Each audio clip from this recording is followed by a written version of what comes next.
দেখেন আসলে এটা মুখে বলার বিষয় না, এটা কার্যকর ভূমিকা নেওয়ার বিষয়।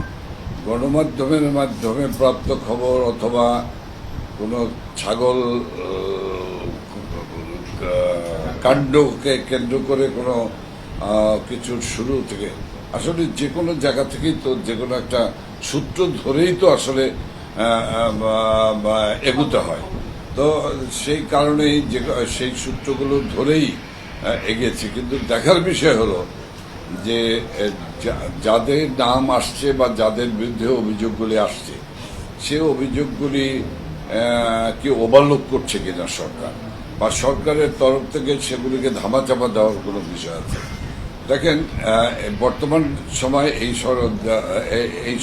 বর্তমান সরকার যাত্রা শুরুর পরে এই বিষয়গুলি শুধু দেখছেন কেন, এর আগেও দেখবেন বহু এমপিকে দুদকের দরজায় ঘুরতে হয়েছে, বহু সংসদ সদস্যকে দুদক থেকে তলব করেছে, তাদের তদন্ত করেছে, বহু রথী মহারথীর বিরুদ্ধেও কিন্তু পূর্বে যদি যান তাহলে আমি প্রশ্ন করব বিএনপি জামাতের ক্ষমতার সময় বা জেনারেল এরশাদ যখন ক্ষমতা চালিয়েছে তখন আমরা বিরোধী দলে থাকতে আমরা সুনির্দিষ্ট অভিযোগ তুলেছি।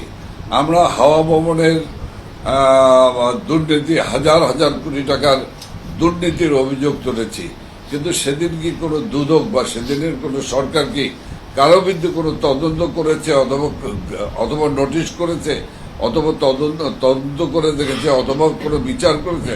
করেনি।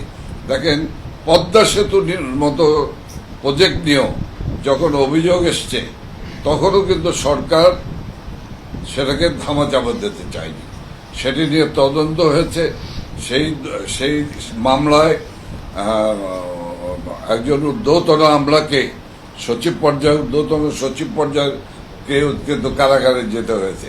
কাজে শেখ হাসিনা এই সদ্য সংসদ অধিবেশনের বক্তৃতাও কিন্তু বলেছেন, ক্যাবিনেট সভায় তিনি পরিষ্কার বলেছেন যে দুর্নীতির চলমান অভিযান অব্যাহত থাকবে, কেউ পার পাবে।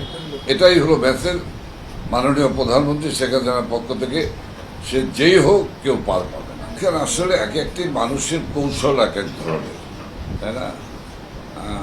আমি এই নিয়ে বিশদ আমি কথা বলতে চাই না, মুদ্রা কথাই আমি বলতে চাই, যেভাবে হোক কেউ পার পাচ্ছেন না এবং কেউ পার পাবে।